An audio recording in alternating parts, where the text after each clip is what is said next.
Okay, now that we've worked with the vest with Brian in a start position for posture, now we've gone to the finish position. We've calibrated on one of his very good shots on posture. Now we're going to look for repeatability. If he can repeat, it will be green at the finish position.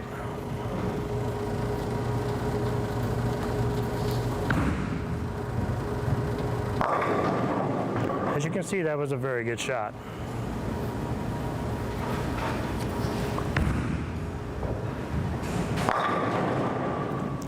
While you will not have this technology available to you at home, it shows the importance that we place on consistency of the start and finish position. Because without a good start or a good post or finish position, it is extremely hard to repeat.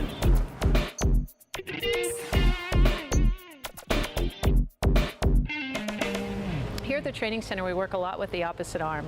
Very often we see people just sort of bowl with that whole side of their body sort of uninvolved. And we really want to use it to kind of counterbalance all the movement that's happening with the ball motion. Yeah, that's why we call it actually the balance arm instead of so much they used to call it the opposite arm. The style they used to teach in the 70s, 80s, even to the 90s used to say keep quiet, and they wanted you to keep it down to your side. Today's game is more of a consistent power and balance game, so we got to keep that left side engaged or non-bowling side engaged. Right, just absolutely need to be more athletic with today's game with all the power that needs to be generated. Definitely, and just think of anyone throwing a baseball. You know, if one arm's going back, the other arm's going to be going forward. They want to kind of get that so they have that consistency, that scissor motion for power. So there's some things that we see that bowlers have traits doing. The opposite arm's going flying up in the air, it's going back behind them, you know, it's holding down the side. Where would we like to see that balance arm? We really want to kind of see it off to the side, just nice and steady and quiet throughout the approach. Okay, let's take a look at some examples.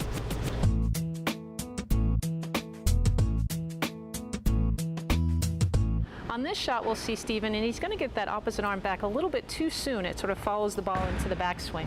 What happens is when that arm goes back, he has to use his head to counterbalance the ball. So he actually loses posture and has to lean forward. And then as the ball comes forward from the backswing, now his posture has to go back, and you get too much upper body movement.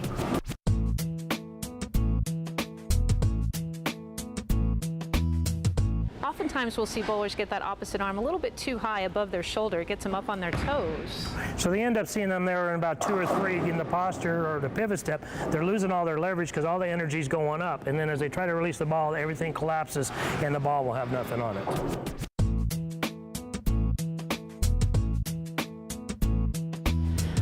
This is an example of really kind of that opposite arm being in the right position. It's nice and steady right out alongside him. You notice that it's all balanced out there. He keeps his posture level all the way through the finish. It's going to enable him to be able to repeat shots.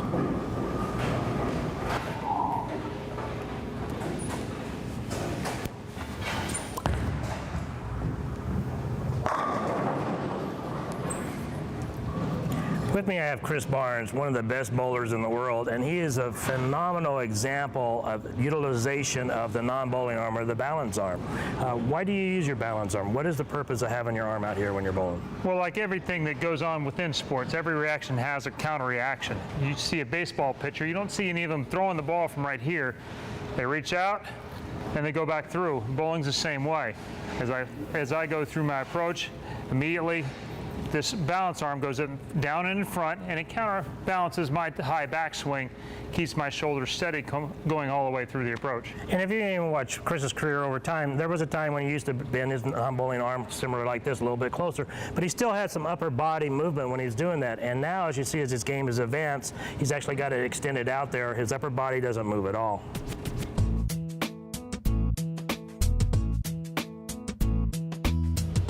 So here we are at the finish, and everything that we've talked about here in the physical game everything has to happen properly for us to be finished, balanced, throw great shots. Yeah, you can't have a really good finish position unless you have the physical game coming to this point. Once we get here, we want you what we call post the shot. You want to be able, sometimes we call it nailing the finish. You have good balance, you can hold that position until at least the ball hits the pins, if not longer. Yeah, I'm a big believer that you need to be in balance at the beginning, and you have to be committed to that at the start of the shot in order to find it at the finish. And if we have problems here at the finish where we can't keep our balance, then we need to trace it back. Is it a posture problem? Is it a starting problem? Where does the problem created why we cannot have balance here at the finish? We see league bowlers all the time falling out of the shot. They think it's a great shot. As soon as it leaves their hands, what difference does it make, coach? It's already left my hand. That causes problems of inconsistency. You want to be able to just nail the finish. You want to post the shot. Yeah, you start seeing them trying to run it out, trying to make sure they strike and hoping and praying that it gets there rather than really being up there and being committed and steady to the shot they just delivered. Yeah, sometimes they use the excuse I'm running it out because they really were falling out of the shot. Okay, now we're going to have some examples of how players of different styles actually post the shot. You look at the balance they have at the finish position. They can stay there until the ball hits the pins. You can see their head's nice and steady, balance arm is steady. There's not a lot of movement, which is great.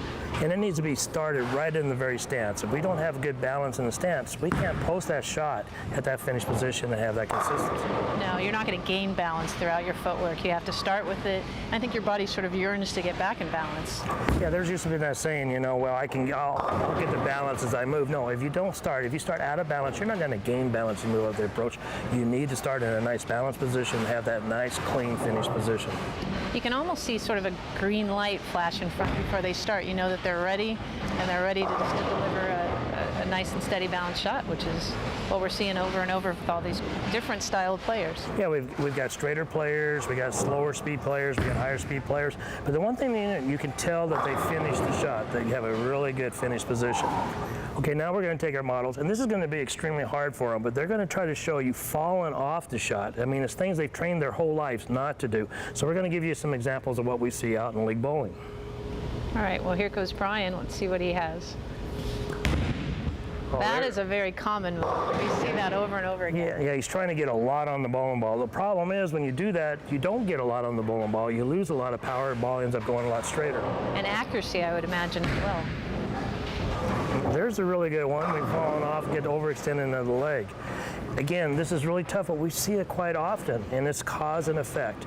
It's created during the approach. You can't fix it at a finish. You have to fix it during the approach. Right. You'll see folks say, stay balanced, stay balanced. Well, typically it's something that's happened prior to that finish position. You know, either the shape of their push away or the timing of their push away.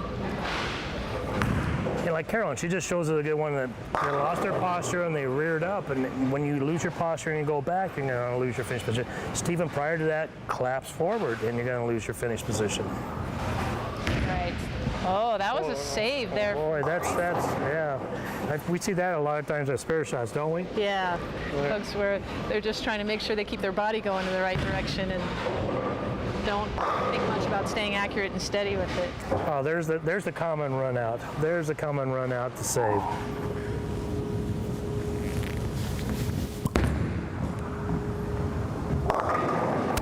And now we have Chris at the finish position. Chris, you're one of the best we've ever seen of being able to post a shot. And it's even working with you in Team USA, I can tell just how you finish whether it was a great shot or not. Well, posting a shot is the most important part probably of everything I work on. I mean, what I work on the start, that's all to get to this one position, because if I can post shots consistently, you know, then I can be more versatile, I can be a better shot maker, and this is the part that allows me to be one of the top players on the tour. So when our league bowlers and they're bowling, should they have an emphasis on this area? Should they be working on posting the shot? I mean, everything you work on to the start is making sure that this is the best part of your game.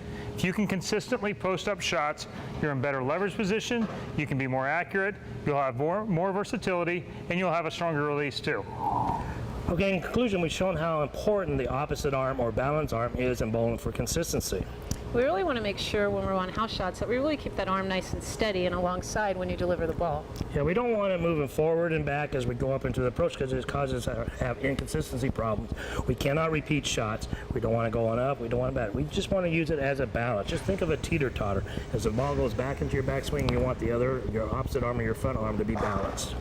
Great, and then when we think about posting, we want to just make sure that we're nice and steady at the finish, that we don't see a lot of movement up and down. You really want to stay committed to the shot when you deliver it. Yeah, the posting at the finish position, that's the end. That's where everything comes together, and you want to see that you nail it. It's just like a gymnast doing a dismount of one of their exercises. If they're falling off, you know that there were a little bit problems with the exercise, but you can tell when they just nail that landing. Same thing in bowling. You want to just be able to post that shot until the ball hits the pins. Just like in any sport, the biggest stages can feel the most intimidating.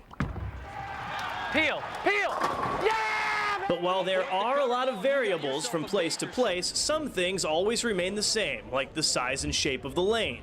Coming up, we'll help you get to know the playing field a bit better and show you how to put that knowledge to work.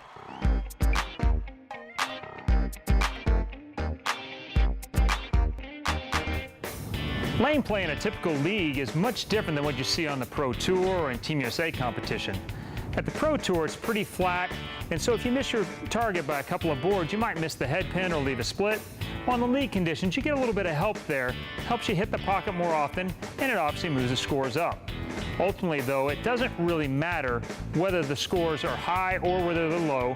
Your job is to take advantage of that lane pattern better than your opponent. So in this, we're going to show you how to take advantage of these higher scoring league conditions.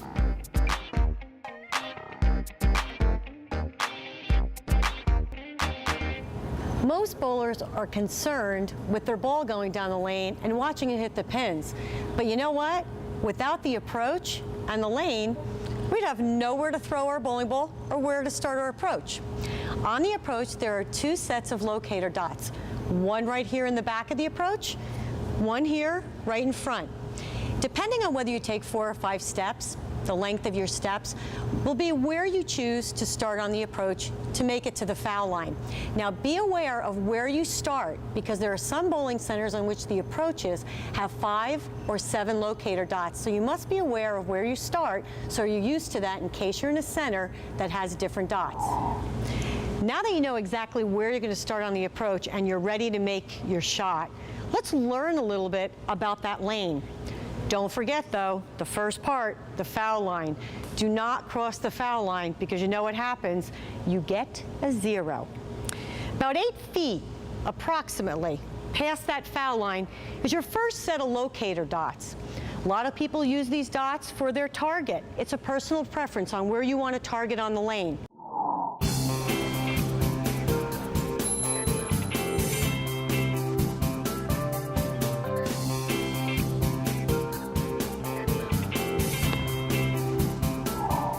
As we go down a few more feet, approximately 15 feet from the foul line, is the arrows. This is where people really choose to target the majority of the time. Why? They're a little bit bigger in size, easier to see.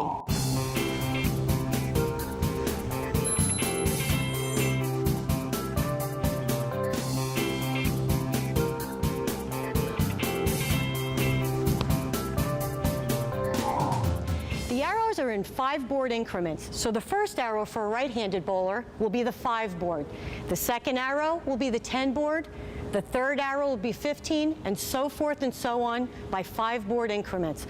For a left-hander, the first arrow on the left side will be the 5-board, and so forth and so on by 5 count. As we continue a few feet further, this is the front part of the lane.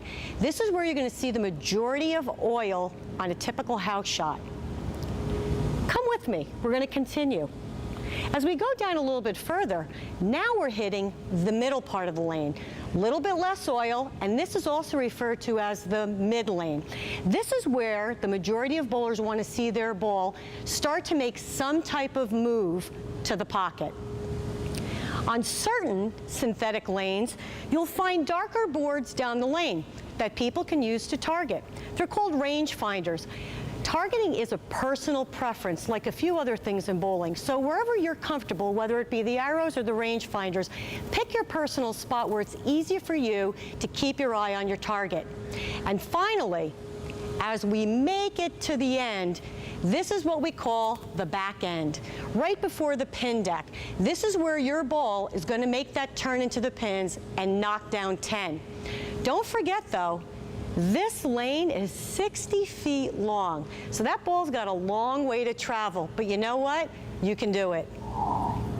Another part of the lane that people are not familiar with is the oil that goes on the lane.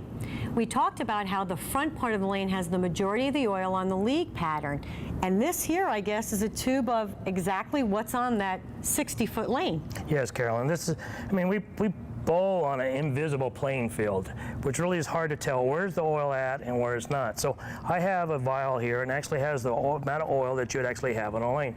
Let me go ahead and add some foci so you can actually see this a little bit better of how much oil we're talking about on the lane. This right now represents one lane in the modern bowling world. Used to be, we could get 16 to 20 lanes with this amount of oil. It's changed quite a bit. That's why the balls have changed. Absolutely, and that makes it even more important for you to know the surface that you're bowling on, which will help you determine what equipment you need to use and what surface you need on that equipment, because the ratio of oil is going to change all of that, and it's going to help you make that decision. Yeah, speaking of ratio of oil, I mean, this is the oil that's spread out on a lane, but 3/4 of this is in the center of the lane. 3/4 of this oil is between the second arrow on the left side and the second arrow on the right side, if you take the left-hander and right-hander. That is why when we talked about the 7 zones, we had to make some different moves as we crossed the center of the lane, and why it is very tough for that 10 pin to be able to pick it up with our strike ball. Which is one of the reasons we did talk about one of the other options was using the plastic ball to take that lane out of play in that hook spot to help you make that 10 pin and be a little bit more accurate at sparing. Correct. Just being smart about your playing surface and your playing field.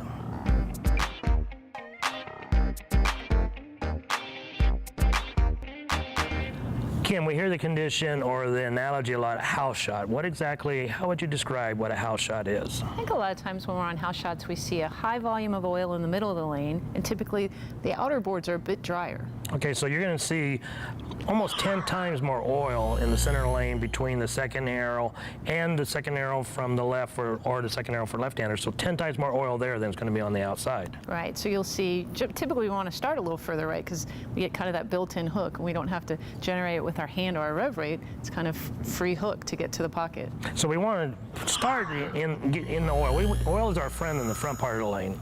Dry is not our friend in the front part of the lane. So we want to get the oil in the front part of the lane, but we want to get to the dry towards the mid part of the lane or to the back of the lane. Right, because with these aggressive balls in today, they really want to start up so soon. So we need that front end oil just to kind of tame it down and help it save energy. So when it sees the friction down lane, it still has something left to make a change towards the pocket. So you'll see some bowlers will go by a very aggressive bowling ball and then they try to play straight up the lane on the outside and wonder why their ball's not hooking. It's because it's hitting too much friction too early. They need oil up front. We need oil up front. Okay, so we got 3 styles of bowlers. We're going to take a look at them, lining up on fresh oil pattern on the house condition and see where they have to play, and then we'll take a look after they get 3 games and where they have to move.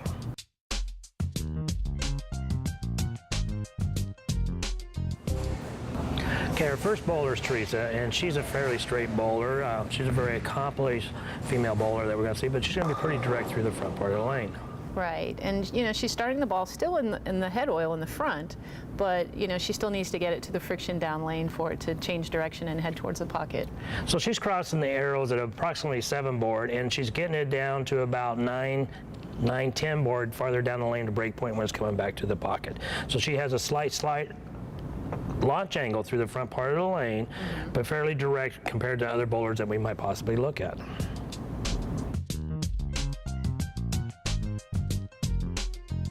Okay, now we're into game 3 with Teresa, and she's crossing the arrows quite a bit farther left than originally she was at the first game. Right, I mean, by the time the third game's rolled around, she's needed to move her feet left just because there's been so much play, and her laydown point, there was just too much traffic, I guess you could say there. So she's found a little bit more head oil, moved a little bit further left, nothing too far left to, that she's looking for too much of an open shot. She's just still pretty straight, but just a better area of the lane. So now she's crossing the arrows about 11 board, but she's still getting out to about 9 board down there about 40, 45 feet to lane, getting back to the pocket. So she's had to move at the arrows almost 5 boards. But down lane still getting to the same place. Same place.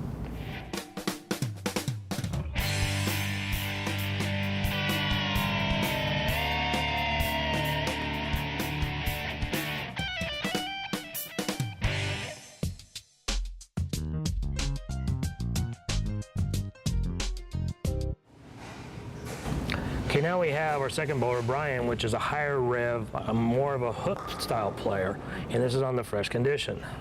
Yeah, so Brian is crossing much deeper than Teresa did. He's got his eyes right around 15 feet. He's looking at about 19. So he's in quite a bit deeper, but he's still got it to the same break point as Teresa. Yeah, so he crossed about fourth arrow in an extreme launch angle, so he's going to be more open in his initial shot, but still playing the same part of the lane down lane as Teresa was, which was our straighter player. So they're pretty much playing on the same. Yep.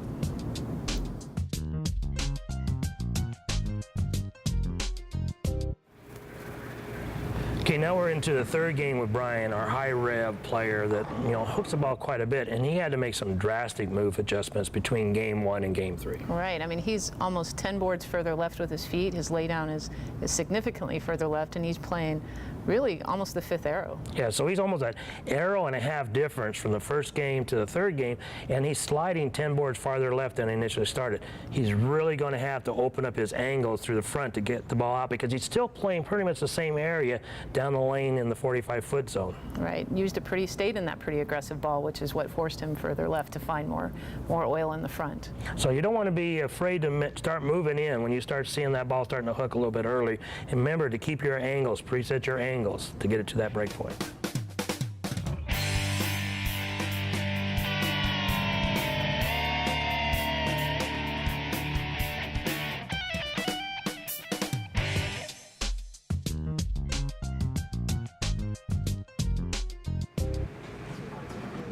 Now we have our in-between bowler, Steven, who's kind of, for lack of a better term, some people call him a tweener. He's going to be playing between the straighter player and the high rev player. Mm-hmm. And he's crossing right around 14. He's got to the same break point as the other two players, right around second arrow, down lane, and as you can see, he made it to the pocket just as easily as they did.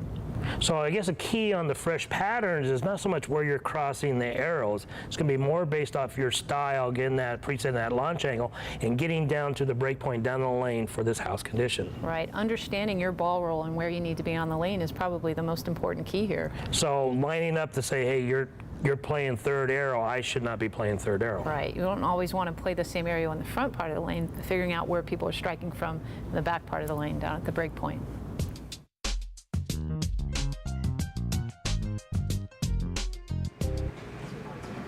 Now we're into game 3 with our tweener, and he didn't have to move as drastically as our high rev player, but he still had to move a little bit more than our straighter player going into the third game. Yeah, it looks like he was probably sliding about 5 boards further left with his feet, and through the arrows about 3 boards further left with his eyes.